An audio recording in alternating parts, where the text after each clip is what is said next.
Hey there, Elan here. This is a recording for participants in my workshops, for private clients in my practice, and I want to introduce the principles, kind of the basis of how I hold space. These principles are at play, basically, for me pretty much through my entire life, and when I got introduced to these principles by my teacher, Ray Castellino, they really changed my life. And, I know you hear that a lot in videos that people record, probably. I know I do. But actually, it was these principles that were by far the basis of things that had the greatest impact for me on relationships and safety and being in groups.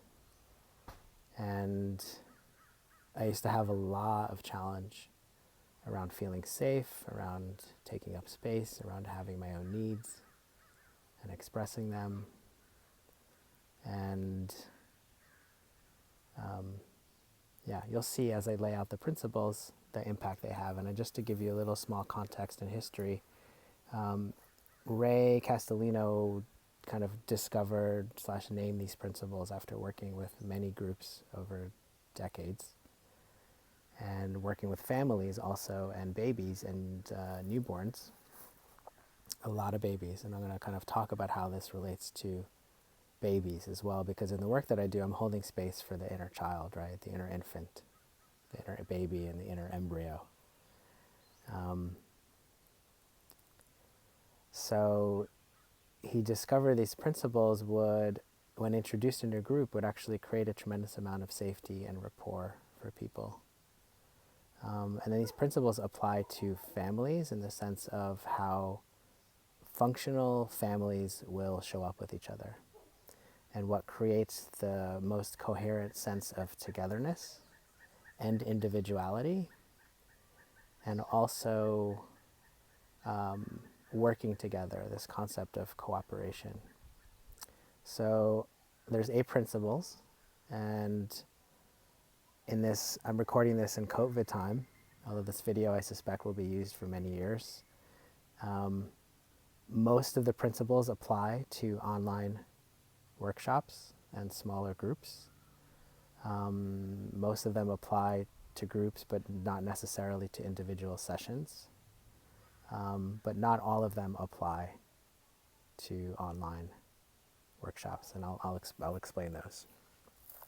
So the first principle is the principle of welcome. And when you think of welcome, what comes to mind for me, and just to say this is my interpretation of the principles and this is my way of sharing about them now, in any given moment, depending on the context, I would change probably what and how I'm sharing about them, and they're not necessarily representative of how Ray shares them. So when you think of the energy of welcome, it's got this quality of you are welcome to be here. And when you say you are welcome to be here, in my mind, that means all of you, not just the parts that you think people will like. And if you think about welcome in the context of an incoming soul into a developing body and conception, or an incoming soul as it's birthing through the birth canal and coming into the world, the energy of welcome is really important. It creates space. It creates space in the unknown for parts of a person's authentic and deeper self to actually come forward. So I'll just leave that there. That's the principle of welcome. Next is the principle of mutual support and cooperation. The idea there is that it's kind of, sometimes people call it the principle of the circle, is that everyone is equal and we're coming together for the mutual benefit of each person. So the individual matters, the other individuals matter, and the group matters. And it's kind of an antidote to dynamics of competitiveness And this idea that if one wins, another loses. That may be, what it is in the Olympics, but that's actually not the way nature works.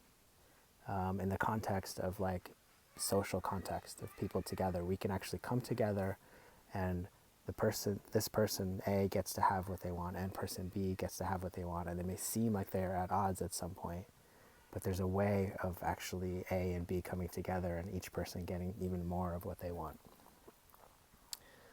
So yeah, just to say it's common, and probably even more common when men gather.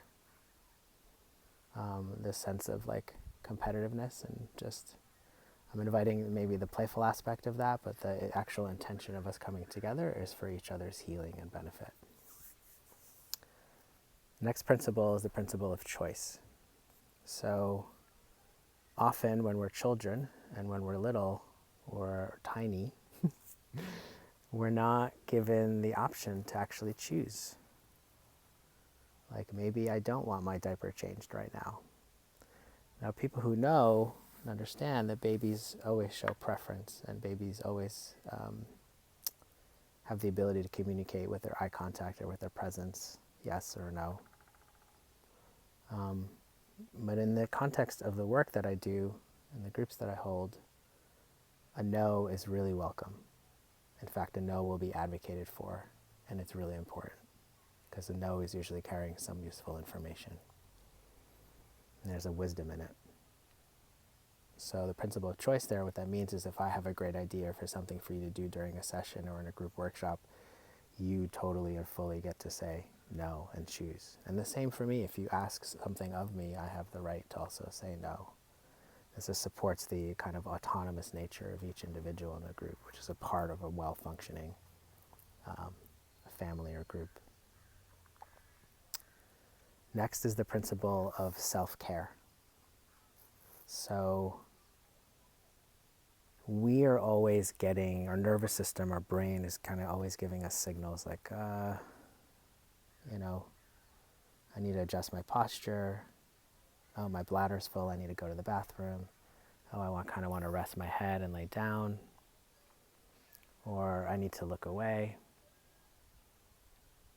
So these are aspects of self-care. And because in the spaces I hold, there's a desire for coherence and a desire of an actual quality of stillness and settledness, that means that each person is carrying the information of what they need in order to help themselves settle and arrive into the moment in the context of the group. So the invitation is to tend to your own self-care.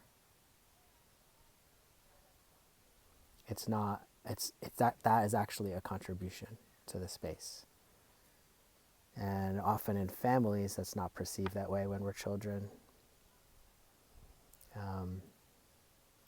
Maybe people feel like they're having their own needs as a burden, or they've been given that reflection. So the invitation again is to tend to your self-care. Next principle is the principle of self-regulation, or also co-regulation, though it's traditionally called self-regulation in the work.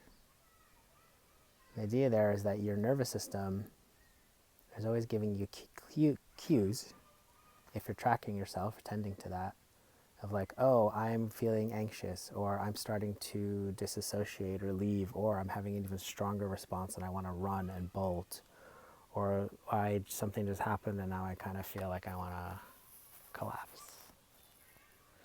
And these terms I'm using are also like terms in reflection of what the nervous system is doing. And the idea is that there's a functional range for the nervous system. And in that functional range, or the window of tolerance it's sometimes called, is the place when we're actually available for social relating. It's a place where we are able to respond to a need or respond to our own needs if it's not an external need. And so as a workshop progresses or as a session progresses, it's really great for you to be able to, if you get activated and sent out of the window of tolerance, what we do is we usually call a pause. And if there's a pause happening, we'll stop the action. And I, in the role of facilitator, will check in with you. Sometimes you just need a moment to like get what's going on. Maybe a moment to differentiate what's going on inside of you, or maybe it's something's touching your own material that somebody else is sharing, or maybe something I'm sharing is touching your material.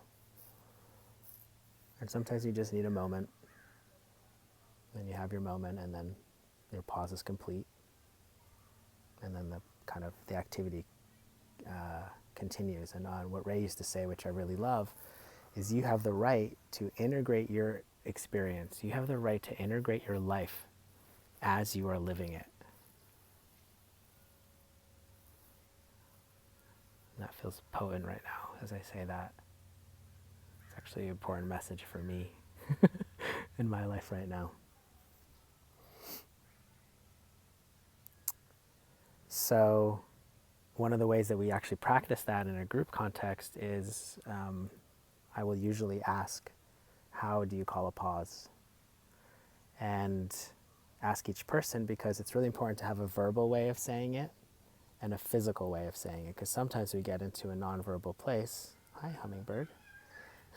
Sometimes we get into a nonverbal place and can't say it, but can raise our hand.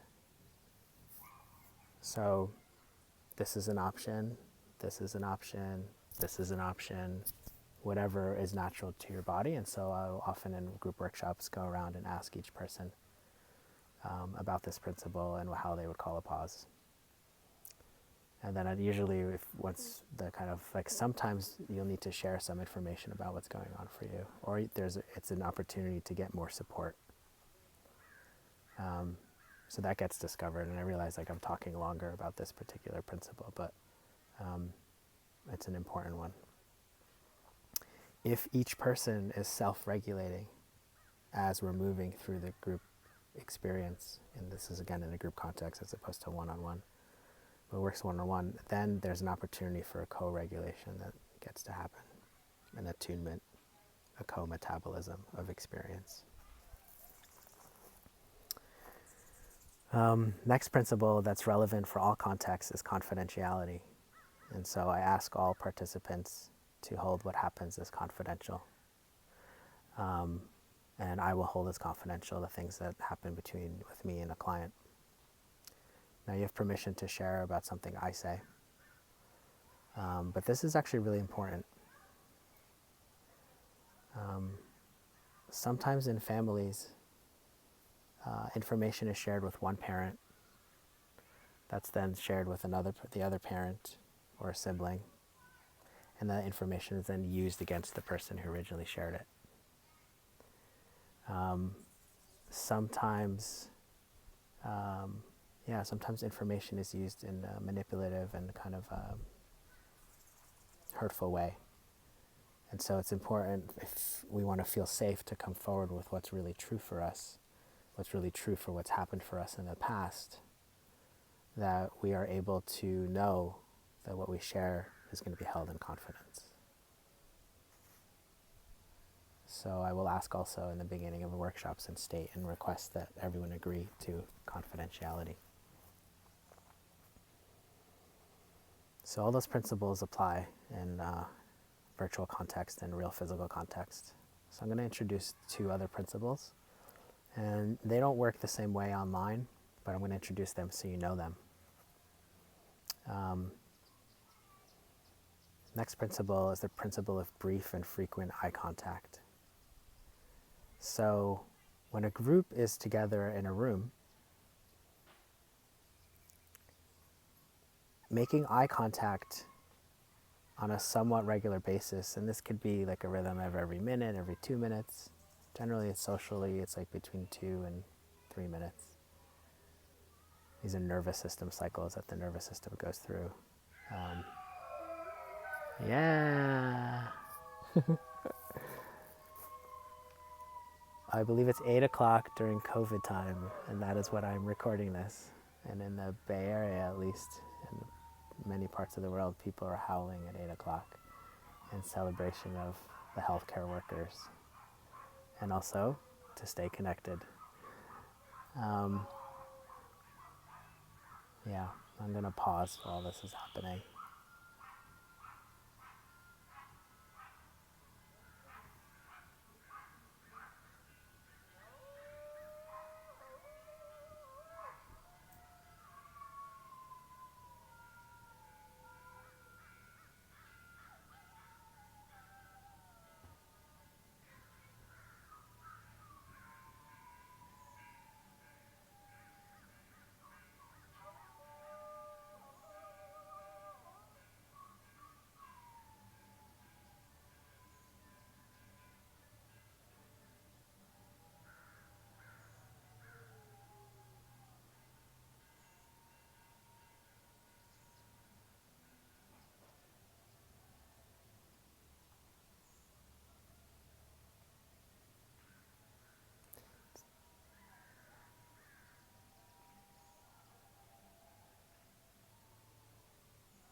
All right, so there's a moment of quiet, but there's going to be some music in the background that you'll hear, probably, or singing.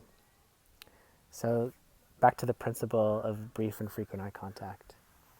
So making eye contact has a couple benefits. One is sometimes you don't really know what you're feeling until you look at someone else and make eye contact. And sometimes we don't really know what another is experiencing unless we look in their eyes.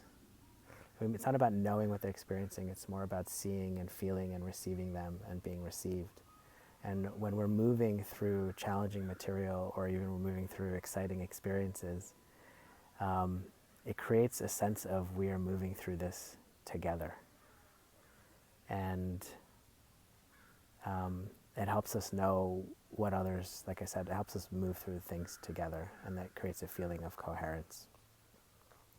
So if we're in a Zoom room, I may ask you at any given time if we're in a group context and one person's taking their turn, to make eye contact, or not make eye contact, but to look and just connect with the other participants, just connect with the others. And that's kind of a form of using this principle online. I'll leave that principle there. And then the final principle is the principle of negotiated touch and attention. So very often, and unfortunately in hospital settings and certain contexts, at home as well, people are touched without their consent, especially when we're little. And in these workshops, when we're doing them in person, there are times when we're in really tender places, and it's really important to ask for permission to make contact. And that's just one part of the principle. The other part of the principle is attention. So tiny beings like newborn babies, little ones, they're pretty merged with their environment.